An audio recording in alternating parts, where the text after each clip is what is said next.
Bonjour à tous, bienvenue à notre webinaire sur les nouveautés de la version 4.7. J'espère que vous avez un retour de mon écran. Normalement, vous devez voir le titre de la présentation, euh, voir qui vous fait la présentation. Donc je me présente, je suis Jean Cadeau, je suis directeur technique chez CAD de France. Aujourd'hui, tous les participants sont en mode mute. Vous ne pouvez pas parler et donc vous adresser directement à moi. Si vous avez des questions, n'hésitez pas à utiliser la fonctionnalité à cet effet qui est fournie avec GoToWebinar sur le petit pavé. J'essaierai de répondre aux questions à la fin. Donc si vous avez des questions au fur et à mesure de la présentation, n'hésitez pas à les poser et puis on les parcourra toutes à la fin. Donc le sujet qui nous intéresse aujourd'hui, c'est de parcourir les nouveautés de la dernière version de K2 qui est sortie donc il y a maintenant quelques semaines. Et donc ce qu'on va faire aujourd'hui, c'est que dans un premier temps, donc on va parcourir les nouveautés, on va parcourir aussi les modifications, les améliorations qui ont été apportées aux différents outils. Et puis ensuite, je ferai une rapide démonstration de ce qui est facilement démontrable et on pourra passer à une séance de questions-réponses. Donc tout d'abord, la première question à se poser quand on veut passer sur la 4.7, c'est quel installeur utiliser. Quand on va sur le portail client et partenaire de K2, vous allez vous rendre compte que vous pouvez télécharger plusieurs installeurs. Donc en fonction de ce qu'on a aujourd'hui sur son environnement, on va pouvoir utiliser tel ou tel installeur. Donc si K2 n'est pas installé sur votre plateforme, il faut télécharger le K2 Installation Package, donc c'est la version complète de la version 4.7.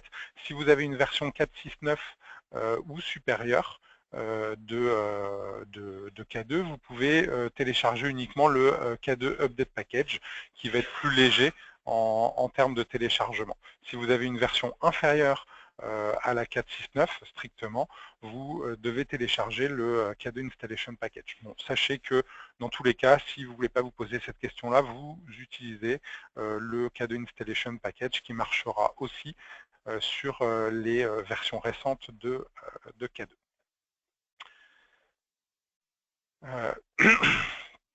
Donc on retrouve donc, le Installation Package qui est ici sur cette copie d'écran. Pour Black Pearl, et puis là c'est la partie update. Donc vous voyez, c'est surtout la taille de téléchargement qui est différente. Les choses à savoir avant de procéder à l'installation de la version 4.7, il faut que vous tourniez sur une version de K2 dont les bases de données ont été consolidées. Donc ça c'est valable pour nos vieux clients, les clients qui utilisaient les versions antérieures à la version 4.5 de K2 où il y avait plusieurs bases de données. Là, maintenant, il doit y avoir plus qu'une seule base de données, donc on a des outils qui sont disponibles qui permettent de faire une consolidation des bases de données. Et donc, il faut procéder à la consolidation des bases de données avant de mettre à jour la 4.7. Il y a aussi quelques changements au niveau des outils tiers qui sont supportés, notamment Windows, SQL Server. Donc aujourd'hui, officiellement, les versions qui sont supportées sont les versions 2012 et supérieures.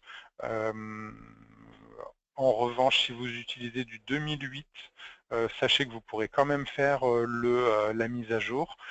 Mais que si vous avez un problème au niveau du support, on vous demandera de passer sur une version de Windows ou d'SQL Server plus récente. En tout cas, pour les gens qui font une installation toute neuve, toute fraîche, il faudra obligatoirement avoir une version 2012 minimum des produits Windows ou SQL Server. Il y a aussi des changements au niveau de l'enregistrement et de l'activation de l'application K2 pour SharePoint, mais on reviendra dessus plus dans le détail un petit peu après. Ce qu'il y a à savoir, c'est qu'il y a une fonctionnalité d'exclusion au niveau des rôles K2 qui a été supprimé. Donc si vous avez des applications qui utilisaient cette fonctionnalité, il va falloir faire des modifs au niveau de votre application avant de passer sur cette nouvelle version. Les installeurs ont été fusionnés. K2 pour SharePoint fait maintenant partie de l'installeur Black Pearl et l'installeur du control pack des SmartForms fait partie de l'installeur SmartForms. C'est plus un installeur différent. Et puis, on a un nouveau site d'administration, K2, qui est fait basé sur les SmartForms, donc il nécessite le runtime des SmartForms. Alors ça, c'est pareil, c'est pour nos clients qui sont un petit peu anciens, qui n'avaient acheté que la partie workflow de K2 et pas la partie SmartForms. Donc pour ces clients-là, il faudra installer quand même la partie runtime des SmartForms pour pouvoir faire fonctionner le site d'administration. La partie runtime ne nécessite pas de licence supplémentaire. Et puis toujours penser à lire la release note qui est assez complète et qui est accessible dans l'AKB. Elle a le numéro 1745. Des petits changements relatifs aux API. Donc il y a les namespaces qui ont subi des modifications sont listés ici. Donc si vous utilisez ces namespaces-là, vous pouvez aller faire un tour sur la documentation pour voir les modifications qui ont été apportées. Un autre point qui est important, c'est qu'on a fait pas mal de modifications sur le moteur de rendu HTML. Donc du coup, si vous avez créé des thèmes customisés pour vos SmartForms, avant de passer en production, pensez à faire une phase de recette sur vos thèmes de façon à vous assurer que tout continue à fonctionner à l'identique. Donc passons maintenant aux nouvelles fonctionnalités. Donc tout d'abord des SmartForms. Alors qu'est-ce qu'il y a de nouveau dans les SmartForms? Il y a des nouveaux contrôles. Le contrôle barcode, enfin code à barre, et le contrôle image annotation, qui sont des contrôles qui s'utilisent uniquement sur terminaux mobiles et qui vont permettre, pour le premier, de lire, grâce à l'appareil photo de votre terminal mobile, de lire un code à barre et de récupérer donc ce code dans un champ de votre formulaire. Et pour le image annotation, c'est un contrôle qui va vous permettre en fait d'attacher une image depuis votre terminal mobile, alors une image qui provient de votre terminal mobile ou une photo que vous allez prendre sur le vif, et une fois que vous avez sélectionné cette photo, vous aurez la possibilité, vous aurez un petit éditeur de photos qui vous permettra de rajouter des commentaires sur la photo avant de l'attacher à votre formulaire. Dans les contrôles qui ont été améliorés, il y a le contrôle Tree View, les contrôles Choice, Listbox et Rich Textbox. Et notamment pour les plus grosses améliorations sur le Tree View, on a la possibilité maintenant d'utiliser des Smart Objects récursifs, d'avoir une navigation par le clavier, de faire des recherches sur tout ce qui s'affiche au niveau du Tree View. De manière plus générale, sur les SmartForms, au-delà des nouveaux contrôles et de l'amélioration des contrôles existants, il y a aussi, et comme toujours, une amélioration des performances. La partie intégration workflow, donc quand j'ai un formulaire qui doit être lié à un processus existant, on a revu aussi le fonctionnement des règles qui permettent cette intégration pour qu'elle soit plus simple à utiliser, plus commode à déployer. Et puis une nouveauté sur la partie, qui est accessible principalement sur la partie design, donc pour les concepteurs, ça va être la fonctionnalité ALM, donc Application Lifecycle Management, qui va permettre de contrôler de manière plus régulière que les modifications qu'on fait sur nos vues, nos formulaires, sur nos contrôles, n'ont pas un impact plus global sur nos formulaires. Donc on va le voir un petit peu plus en détail justement maintenant. Donc l'idée de l'ALM, c'est de réduire les coûts de déploiement, de faire en sorte que le déploiement sur un autre serveur soit plus rapide que ce qu'il est aujourd'hui. Et donc, on va essayer d'intervenir lorsque les personnes font de la conception directement, dès qu'elles font des modifications. On va vérifier et fournir des messages pour dire, bon bah voilà, là si vous êtes en train de supprimer un contrôle, vous êtes en train de modifier une règle, ce contrôle est utilisé dans la vue du dessous dans votre formulaire ou est utilisé dans une règle, donc du coup votre règle va peut-être ne plus fonctionner. Donc du coup on va avoir des petits encadrements en rouge comme on peut l'apercevoir sur la copie d'écran à côté, avec des petits points d'exclamation pour dire où est-ce qu'il y a un impact sur le formulaire. Ça va permettre donc de remonter les références manquantes et de remonter des notifications pour l'utilisateur. Donc si on regarde un petit peu plus dans le détail, la copie d'écran, donc on va pouvoir voir que là, il y a des problèmes au niveau de l'affichage, au niveau des règles, et donc j'ai un certain nombre d'erreurs qui me sont remontées, et je vais voir dans les propriétés où est-ce qu'il y a des problèmes. Quand je supprime un champ, donc là c'est le champ... excusez-moi, je suis allé trop vite. Toc, voilà. Quand je supprime un champ, j'ai un pop-up qui va m'afficher l'ensemble des endroits où ce champ est utilisé et qui va me proposer de conserver les dépendances, donc de ne pas faire de modifications en cascade, mais de les marquer comme invalides, ou alors de supprimer automatiquement toutes les règles qui utilisent, enfin, toutes les lignes à l'intérieur de mes règles qui utilisent ce composant-là. Et là, je vois la liste des endroits où c'est utilisé. Donc là, par exemple, quand je supprime un contrôle sur une vue, donc c'est le contrôle surname, je vois les deux règles où ce contrôle est utilisé. Donc quand j'appuie sur le bouton Save ou quand j'appuie sur le bouton Load. Et puis, pareil, quand je suis dans un formulaire et que je supprime une vue, je vois où est-ce que cette vue est utilisée au sein du formulaire. Une autre amélioration qu'on classe dans la partie ALM, c'est que maintenant, il y a une analyse qui est faite à chaque fois qu'on fait un check-in sur un objet K2. Avant, l'analyse, elle était faite uniquement au moment où on crée le package de déploiement. Là, l'idée, elle était faite sur tous les objets qu'on récupérait, donc c'était une analyse qui était forcément assez longue.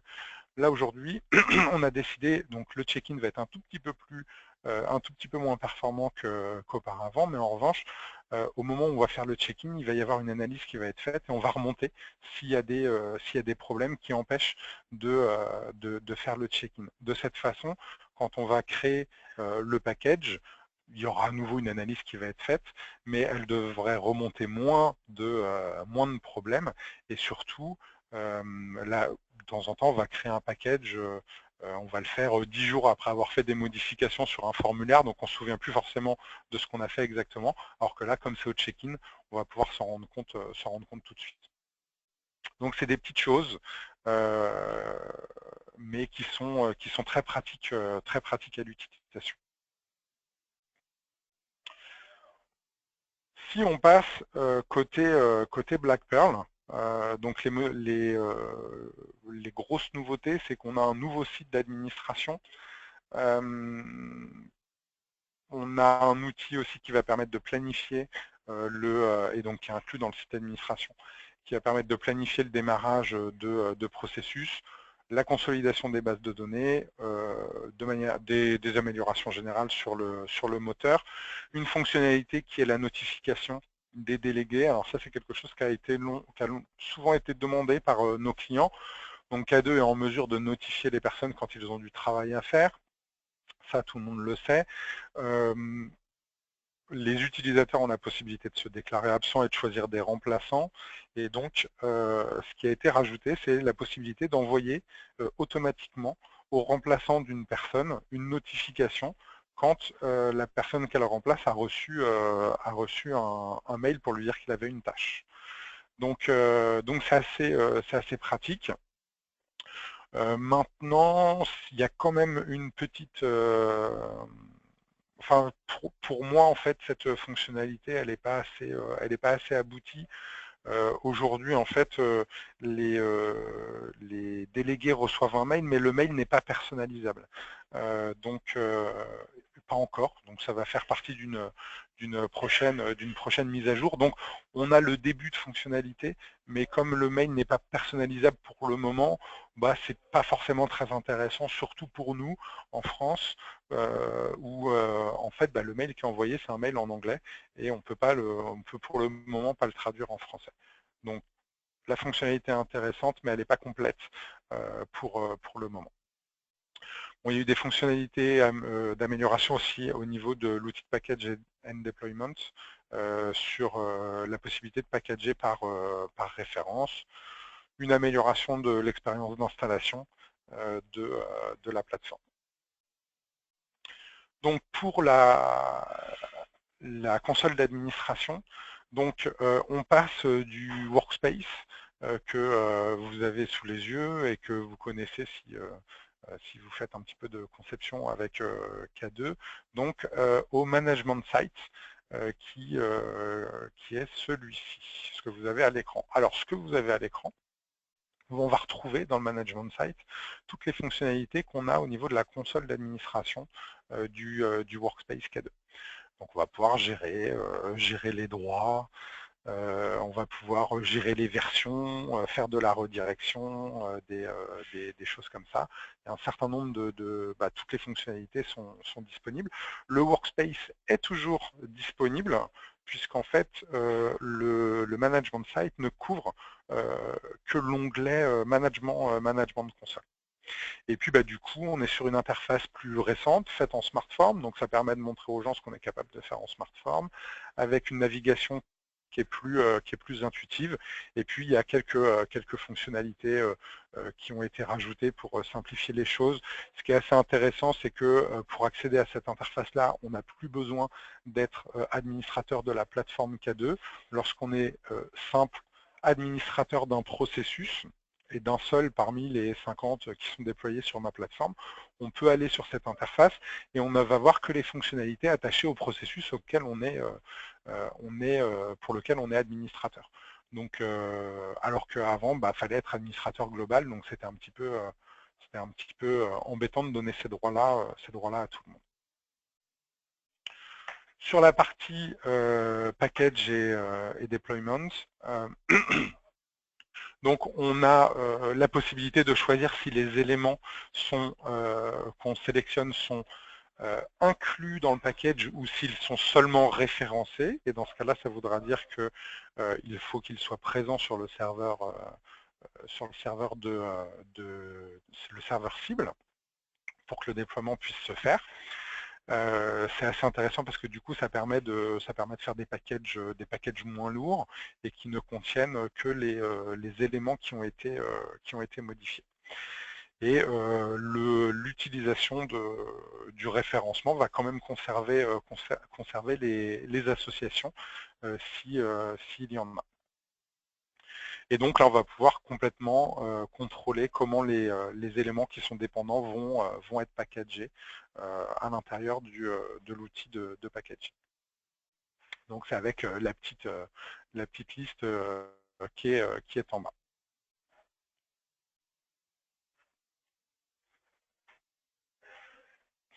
Hop, donc quelques copies d'écran. Donc là, c'est pour le déploiement.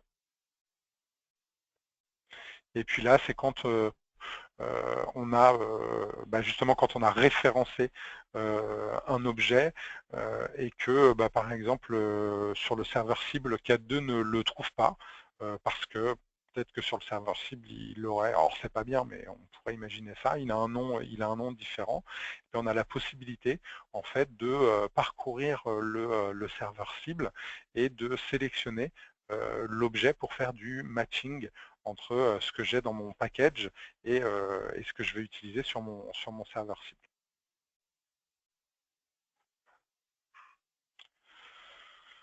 Au niveau de la plateforme, il y a un nouveau connecteur qui est disponible. C'est le connecteur qui supporte les web services en mode REST. Alors ce connecteur est disponible depuis maintenant 1 an.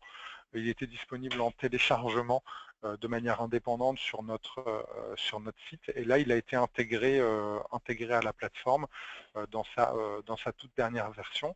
Et donc, ça permet d'exécuter des API web et donc tous les services qui sont mis à disposition sur Internet, mais aussi sur des outils qui ne sont pas forcément publiés sur le web. Et ça s'appuie en fait sur des fichiers de description Swagger pour la définition des services. Donc là, vous avez en dessous une liste vraiment non exhaustive d'outils qui exposent leurs fonctionnalités en REST. Donc chez Microsoft, on va retrouver Microsoft Graph, Translator, Planner, TFS, Dynamics, les dernières versions de Dynamics AX.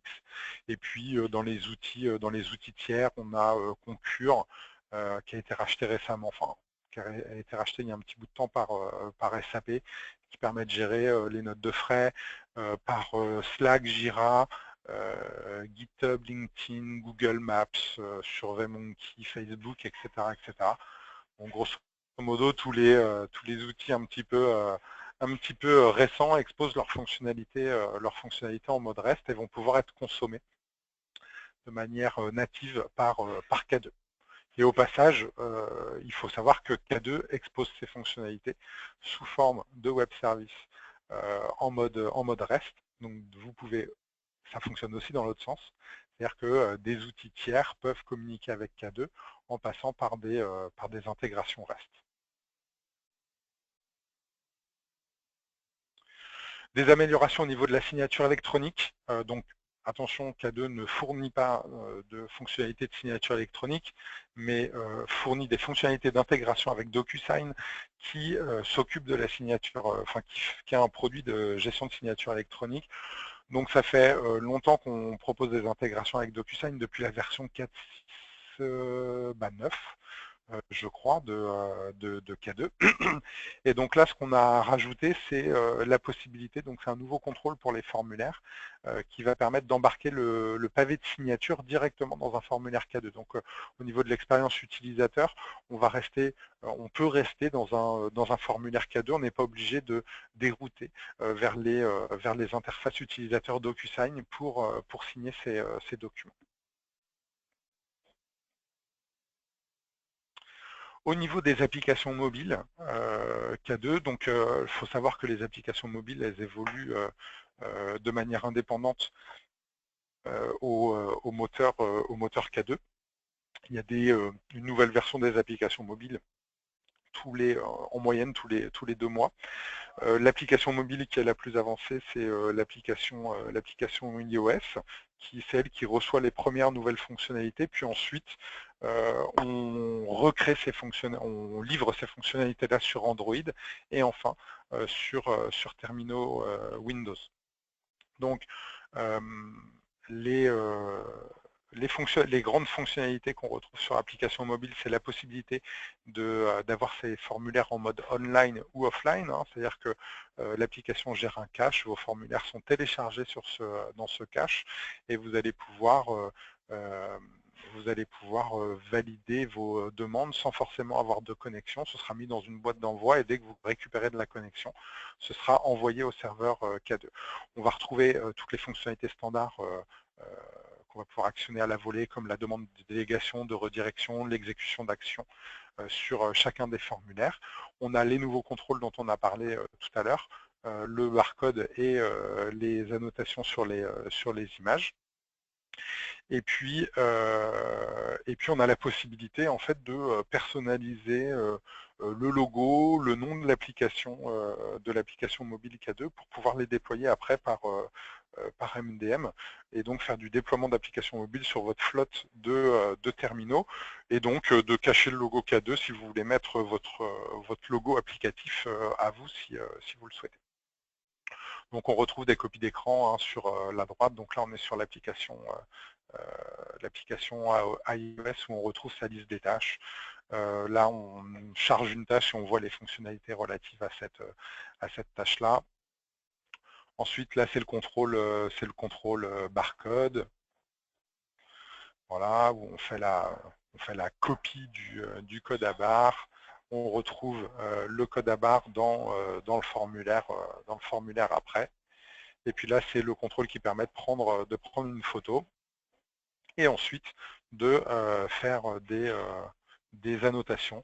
Donc c'est assez pratique hein, pour tous les processus de remontée d'anomalies, par exemple les constats dans le monde des assurances ou dans le domaine public. On a un client qui a utilisé ça pour en fait, ces citoyens peuvent prendre des photos de problématiques au niveau de la voirie. Il y a un trou qui s'est créé, un panneau stop qui est tombé par terre, et de remonter ça donc aux services municipaux.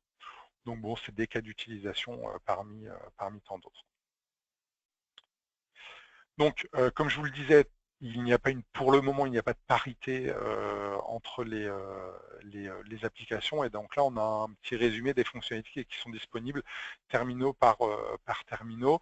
Donc on voit que Windows est à la traîne, mais on retrouve donc la gestion de ces tâches sur tous les terminaux, la gestion des formulaires d'application. Donc là, c'est la possibilité sur un terminal mobile de lancer une demande.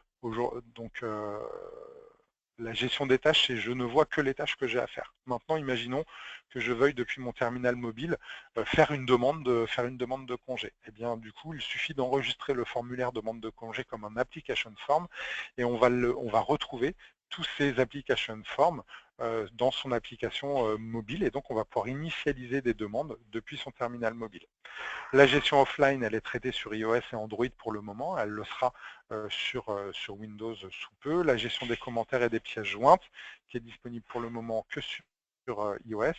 Et le contrôle barcode et le contrôle annotation, qui est disponible sur iOS. Et sur Android, on en a un des deux pour le moment, c'est le contrôle code à barre. Et puis la partie localisation, c'est les possibilités en fait de récupérer les coordonnées de la personne qui est connectée au sein d'un formulaire.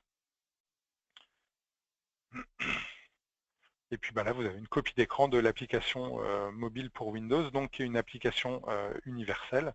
Donc elle fonctionne à la fois sur téléphone et sur PC ou tablette. Et donc ça permettra, quand elle sera complète, de gérer du mode déconnecté depuis son terminal mobile, depuis son PC portable par exemple, quand on est en déplacement, ce qui peut être assez intéressant. Bon, je vois que je vais dépasser, hein, il est 11h58, j'ai pas fini les slides. Pour la partie K2 pour SharePoint, donc les améliorations, il y a la règle, les règles quand on génère automatiquement des formulaires K2 par rapport à des objets SharePoint, il y a une règle qui a été améliorée, qui est la règle pour gérer tout ce qui se passe avant une exécution K2. Il y a l'enregistrement et l'activation de l'application K2 qui ne se fait plus qu'une fois, tenant par tenant ou serveur SharePoint par serveur SharePoint, alors qu'avant il fallait le faire collection de site par collection de site. Donc c'était assez problématique pour de l'exploitation. Donc maintenant ça se fait de manière centralisée et à l'installation. Il y a la worklist K2 qui est accessible depuis le ruban SharePoint, et puis on a rajouté la possibilité, quand K2 surveille des événements SharePoint pour démarrer un process, de faire ce qu'on appelle du démarrage conditionnel. Donc on va le voir juste après. Et puis on supporte officiellement SharePoint 2016, qui était supporté officieusement avec la version précédente de K2. Officieusement parce que la version précédente de K2 était sortie avant que SharePoint 2016 soit disponible, mais ça fonctionne. Donc l'enregistrement et l'activation de l'app K2. Donc maintenant on a une interface de déploiement où on va choisir les collections de sites sur lesquelles on veut déployer l'application, On va pouvoir gérer ça de manière par URL pour dire sur toutes les URL qui dépendent de ce site-là. Et puis ensuite, on va pouvoir activer l'application sur les différentes collections de sites, toujours depuis cette interface centralisée.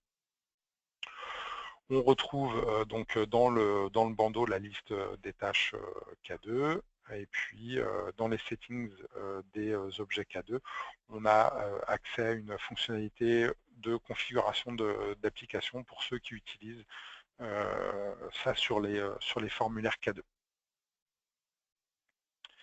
Pour le démarrage conditionnel, donc comment ça se passe? Aujourd'hui, on choisit les événements qu'on veut surveiller, donc quand un élément a été ajouté ou mis à jour par exemple, donc ça, là il n'y a rien de changé, on faisait déjà ça avant. Quand on clique sur OK, on arrive sur l'interface de conception du processus et on peut cliquer sur le bouton de démarrage. Et quand on clique sur le bouton de démarrage, on voit les éléments qui ont été cochés et on a la possibilité de cliquer sur le lien Set Conditions qui va permettre de lancer une interface de paramétrage d'une condition.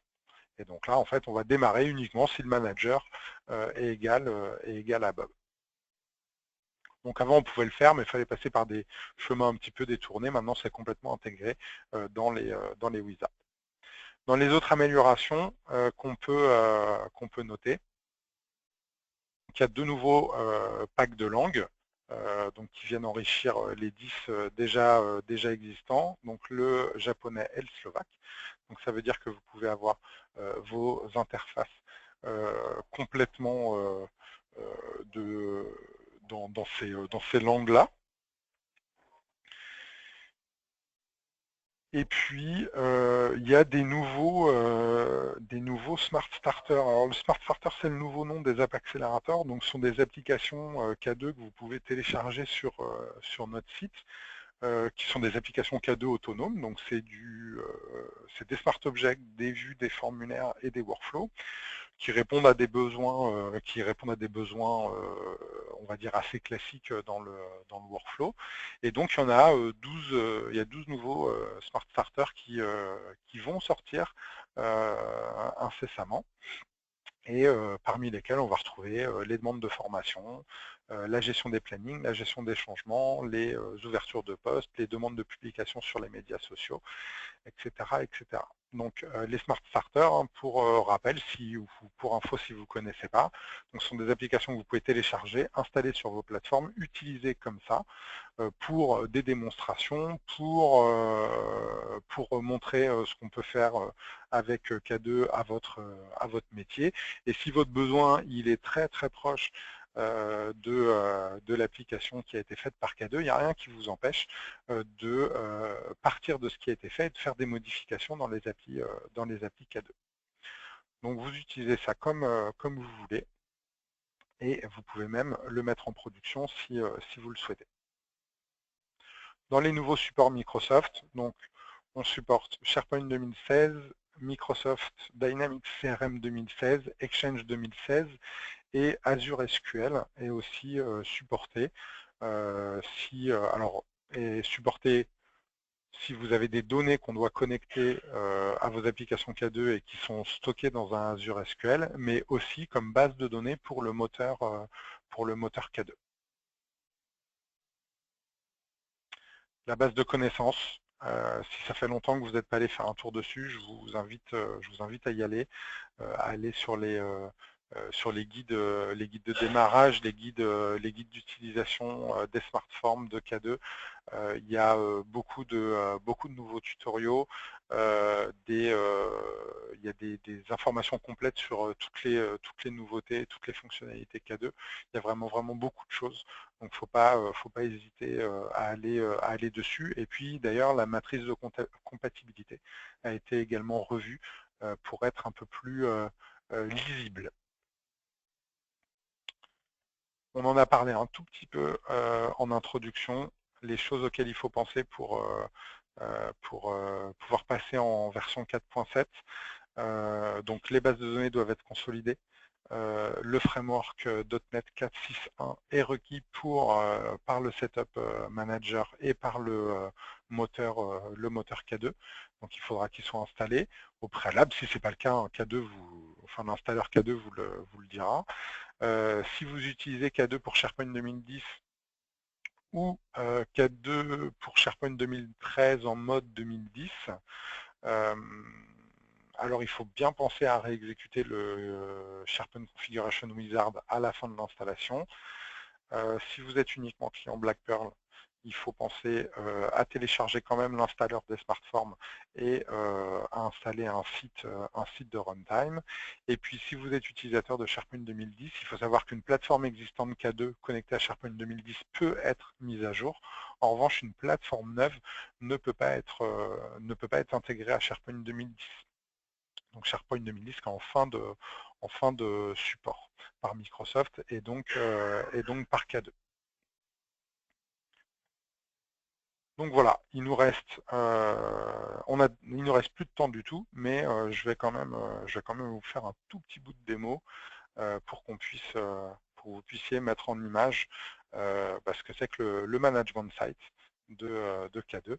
Donc voici le nouveau site d'administration de K2. On va retrouver dans la partie workflow ici la liste de tous les workflows sur lesquels la personne connectée est responsable. Si je vais sur mon workflow new lead ici, ça va me charger dans la fenêtre de droite donc la liste de toutes les instances qui sont en cours. Je vois leur statut.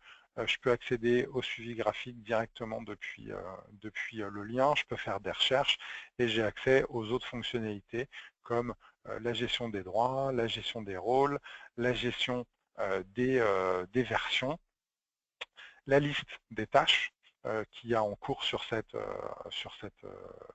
workflow-là, et la liste des erreurs. Donc tout est complètement centralisé, alors qu'avant, il fallait aller dans plein d'interfaces différentes. Donc ça, c'est quand même très très pratique. Et puis au niveau de la gestion des versions, ce que je vois, c'est la façon dont ma version est utilisée, combien il y a de demandes qui sont en cours, qui sont stoppées, qui sont en erreur. Ça me permet du coup de faire plus facilement du nettoyage sur les différentes versions si je veux les supprimer. La gestion des environnements a aussi été simplifiée, puisque maintenant on voit uniquement les environnements qui sont disponibles, on ne passe pas par différents menus. Et puis ce qui est pas mal aussi, c'est qu'on peut rajouter une couche de sécurité et définir qui a le droit de faire des modifications et de lire le contenu des bibliothèques d'environnement de chacune. Donc là, il n'y a que mes administrateurs qui ont le droit de lire et de faire des modifications. On retrouve l'accès aux fonctionnalités d'intégration avec K2, la gestion de ces services instances, de ces services type. On peut en rajouter dans la partie catégorie. Ici, tout en haut, on retrouve tous ces smart objects.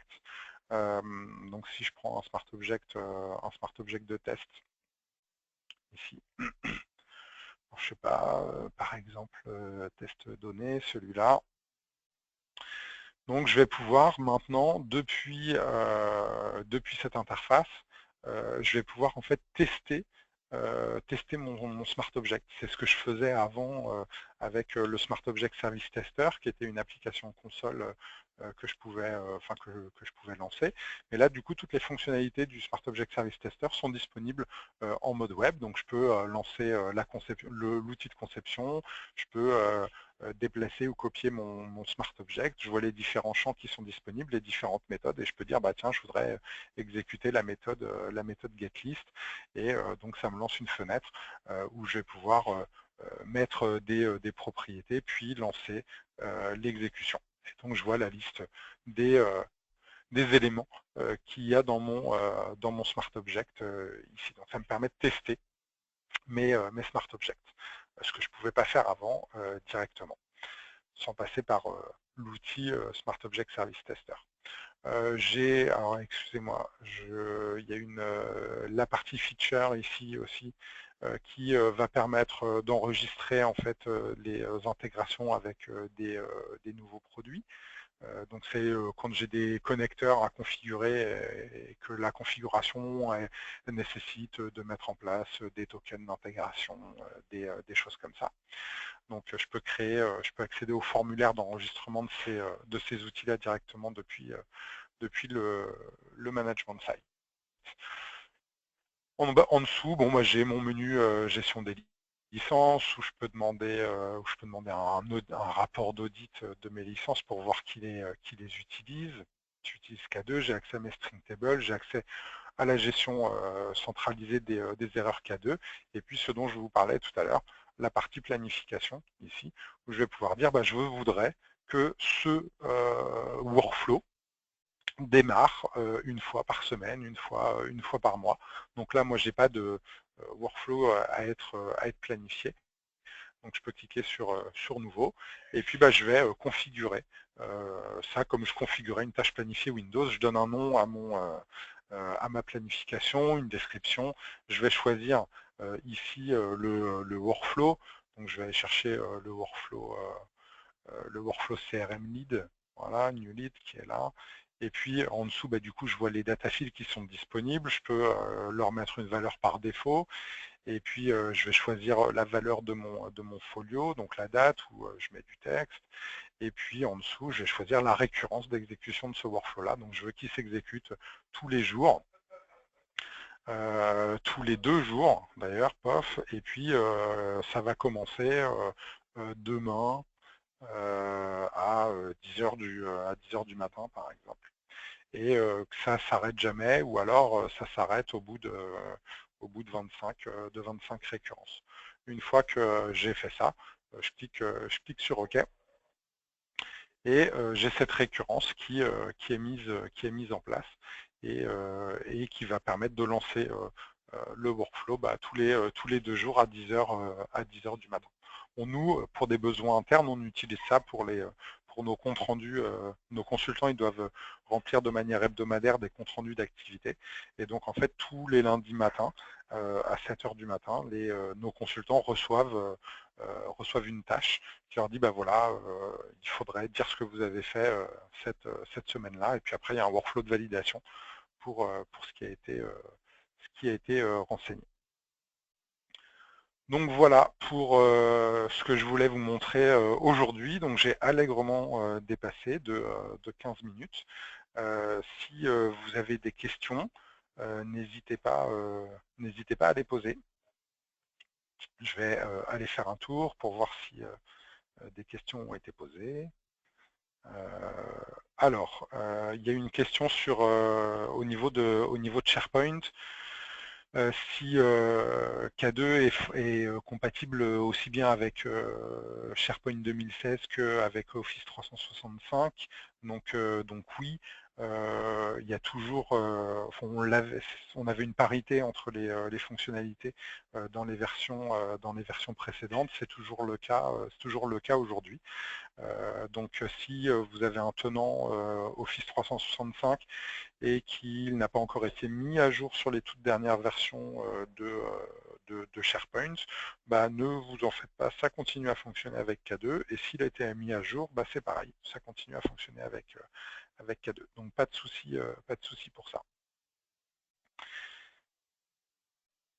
C'est la seule question qu'il y avait. Si vous avez d'autres questions, n'hésitez pas à les poser. Et sinon, je vais vous souhaiter un bon appétit. Et puis normalement ce webinaire a été enregistré. Donc on devrait vous mettre à disposition la vidéo si vous voulez la partager avec des collègues. Alors, il y a une autre question. Voilà. Bon, donc j'ai anticipé la question qui vient d'être posée. C'est pour savoir si on pouvait avoir une copie du webinaire. Donc oui, oui, normalement. Alors s'il n'y a pas eu de problème à l'enregistrement, parce que de temps en temps on a des petites coupures, mais s'il n'y a pas eu de problème à l'enregistrement, ce webinaire sera disponible et on devrait vous envoyer le lien pour accéder à l'enregistrement. Donc voilà. Bon bah écoutez, je vous remercie tous pour votre attention. Et alors si peut-être encore une chose, toutes les nouvelles fonctionnalités, là on les a abordées très rapidement, mais sachez que sur notre blog, le blog qui est accessible à l'adresse encasdebesoin.com. Donc c'est le blog tenu par les consultants K2 en France. Toutes les nouvelles fonctionnalités ont un article qui est dédié et qui permet de les exploiter dans le détail. Donc n'hésitez pas à aller sur notre blog accessible à l'adresse www.encasdebesoin.com, K2, K et 2. Et vous avez l'adresse aussi qui est disponible sur les slides qu'on pourra vous mettre à dispo. Et pour la dispo des Smart Starters, c'est une autre question qui vient d'être posée. Donc il y a déjà 12 Smart Starters qui sont disponibles aujourd'hui. Dedans, il y a les demandes de remboursement de notes de frais, demandes de congés, demandes d'investissement, revue de documents. Bon, je me rappelle plus de tous. Il y a aussi un article sur En cas de besoin qui les liste, donc n'hésitez pas à aller faire un tour dessus. Donc ceux-là sont déjà dispo et les 12 nouveaux, normalement ils devraient être disponibles au début du mois de décembre. Il doit y avoir un webinar qui les présente, qui va être fait à la fin du mois de novembre. Donc voilà, je pense que du coup, si, une nouvelle question. Alors, très bonne question. Alors, très bonne. Les autres questions aussi étaient, étaient bonnes, mais je dis très bonne parce que c'est vrai que j'aurais dû en parler et j'en ai pas parlé. Donc, est-ce qu'il y a des portails Smartform qui permettent d'organiser ces applications un petit peu comme la nouvelle console de management? Donc, effectivement, avec les Smart Starters, il y a une application qui s'appelle le K2 Workdesk. Et le K2 Workdesk, en fait, c'est un portail d'applications K2 qui est configurable où vous allez pouvoir choisir les applications que vous voulez mettre en avant. Vous allez pouvoir voir votre liste des tâches globales sur toutes ces applications-là et vous allez pouvoir configurer des liens pour accéder à chacun de vos formulaires. Donc il y a le Workdesk qui est disponible en téléchargement, que vous pouvez utiliser pour ça. Et puis dans la prochaine version de K2, le K2 Workspace va complètement disparaître et en fait il va y avoir une sorte de K2 Workdesk qui va s'appeler le K2 Workspace, qui va remplacer le Workdesk actuel, mais qui proposera beaucoup de fonctionnalités supplémentaires, notamment autour des reporting. Mais donc voilà, j'en dis pas plus parce que pour l'instant il n'y a rien d'officiel. Et le K2 Workdesk, qui est disponible en téléchargement, fonctionne sur les versions précédentes de K2, de K2 Smartform. En revanche, les nouveaux Smart Starters qui vont sortir, les 12 là, ils nécessiteront obligatoirement la version 4.7 puisqu'ils utilisent des fonctionnalités de cette version-là.